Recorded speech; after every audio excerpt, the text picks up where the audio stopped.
जोर से दोनों हाथ उठा के वेस्ट बंगाल टीम आगे बढ़ो, वेस्ट बंगाल टीम आगे बढ़ो।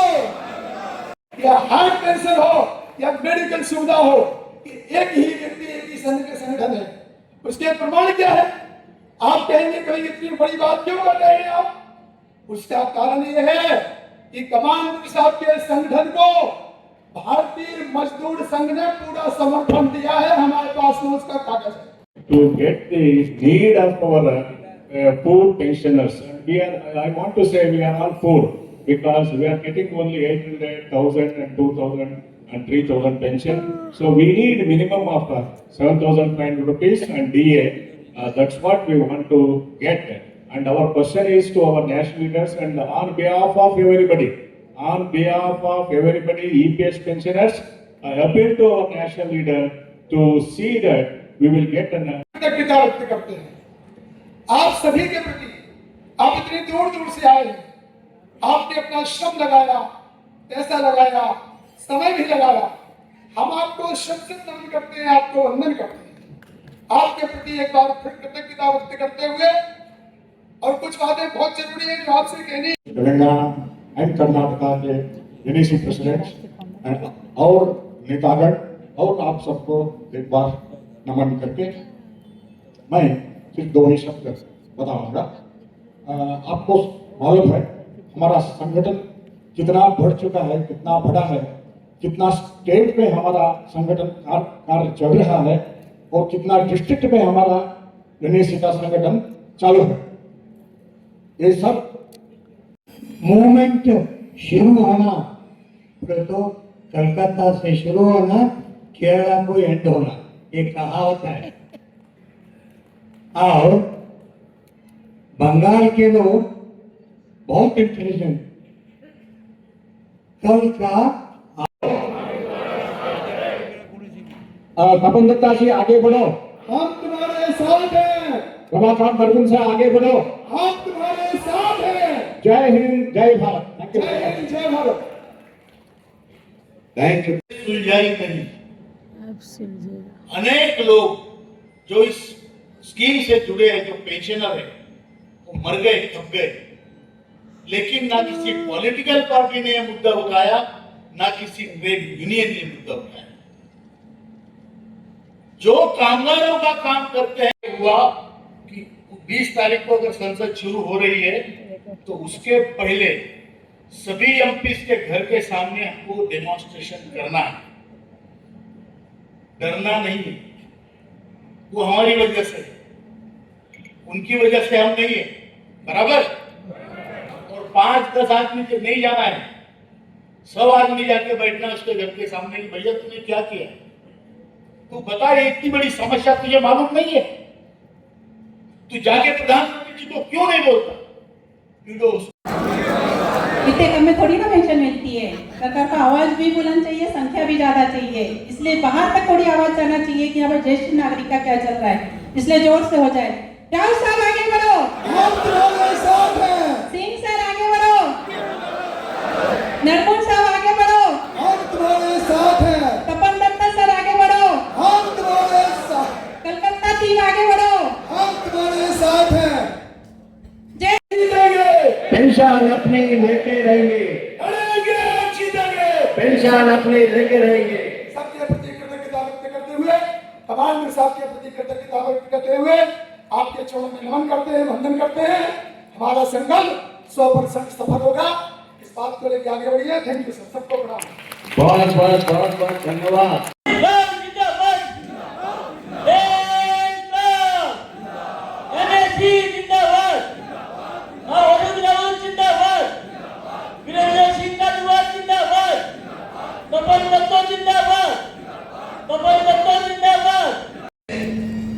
आज हमारा डिमांड क्यों है?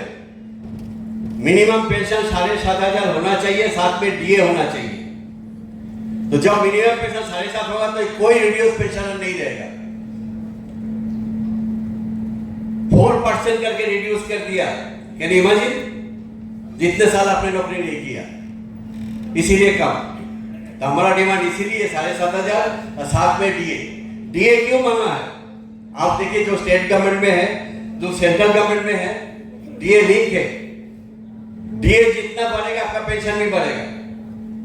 लेकिन हमारे एमपी ने हमारे मुश्किलात लेके जाके लोकसभा में बात करना, मैं चैलेंज करता हूं ये मंच के ऊपर, आपके एमपी को जाके पूछिए ईपीएस 95 पेंशन क्या है बोल के, they are not bothered. 10 lakhs of people are voting for the government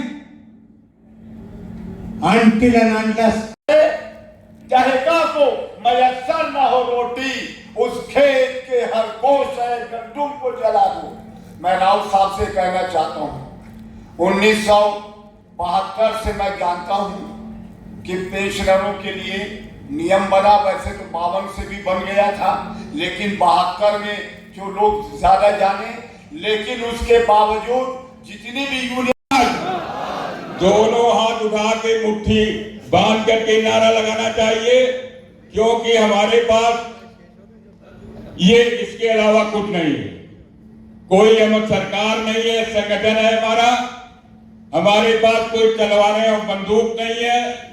ये मेरी आवाज सरकार के कानों तक पहुंचना चाहिए, इसलिए जो जोरदारी से नारा लगाइए, जो पेंशन का काम करेगा, जो पेंशन का काम करेगा, कमांडर साहब तुम आगे बढ़ो, हम तुम्हारे साथ हैं, कमांडर साहब तुम आगे बढ़ो, हम तुम्हारे साथ हैं, रावत साहब आगे बढ़ो, रावत साहब आगे बढ़ो, कपन दत्ता आगे बढ़ो, हम तुम्हारे साथ हैं, दत्ता आगे बढ़ो।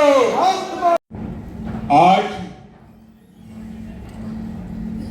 हमारा संगठन 10 वर्षों से बराबर संघर्षरत है।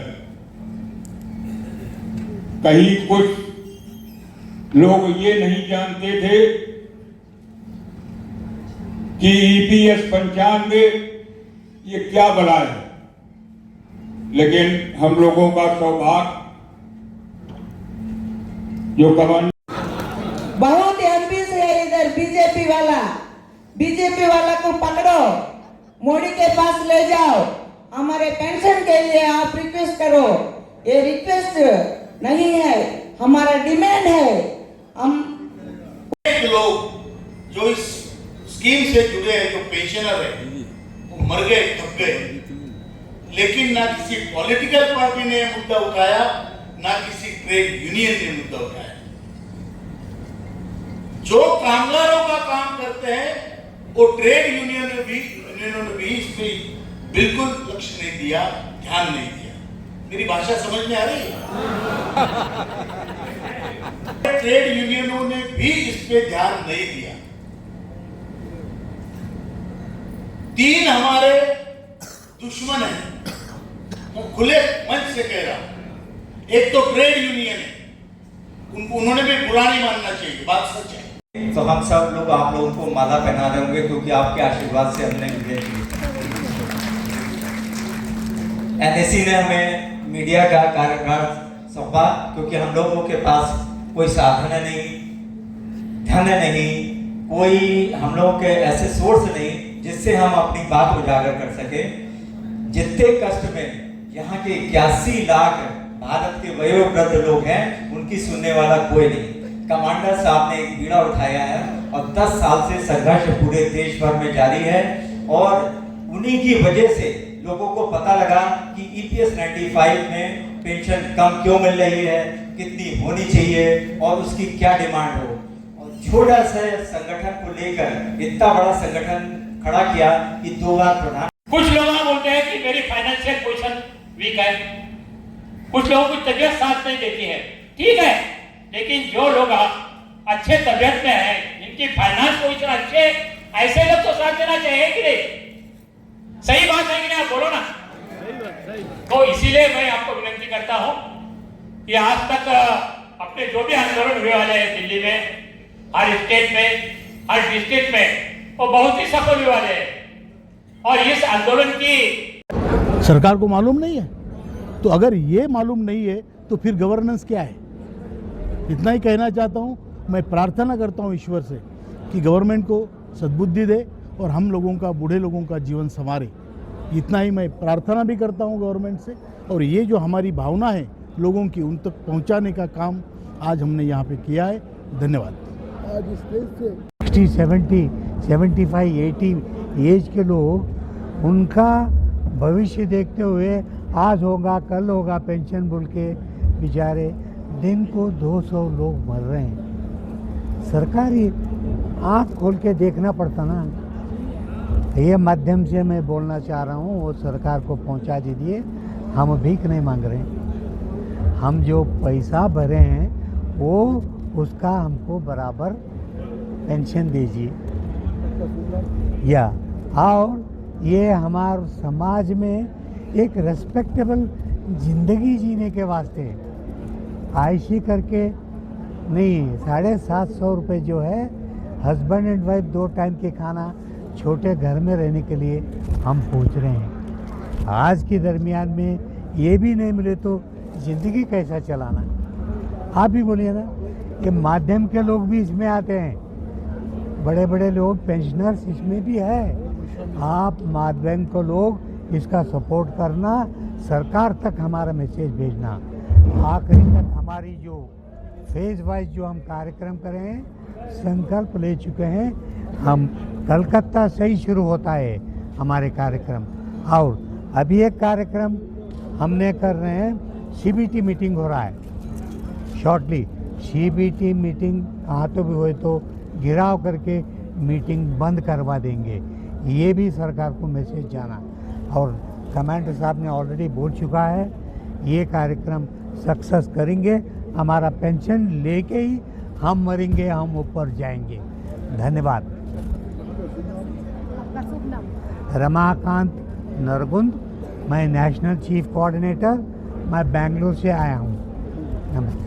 Nargund, national chief coordinator, national education committee. ये जी आज जो हम यहाँ ये पुण्य भूमि में आए हैं, किसके वास्ते आए हैं? ये एनएसी कल जो है हमारी सेंट्रल वर्किंग कमेटी मीटिंग हुआ, हम कुछ निर्णय ले चुके हैं। हमको बस हो गया, सरकार हमको बार बार बुलाता है और बोल के भेजता कि हम करके देंगे, अगले महीना बुलाएंगे। ये सालों भर ऐसे ही चल रहा है। हम लेबर मिनिस्टर को कम से कम 10 बार मिल चुके, प्राइम मिनिस्टर को मिल चुके, फाइनेंस मिनिस्टर को मिल चुके हैं। हमारी जवाब, हम जो डिमांड कर रहे हैं, सरकार हमको बराबर नहीं दे रहा है। हमारी लोग भी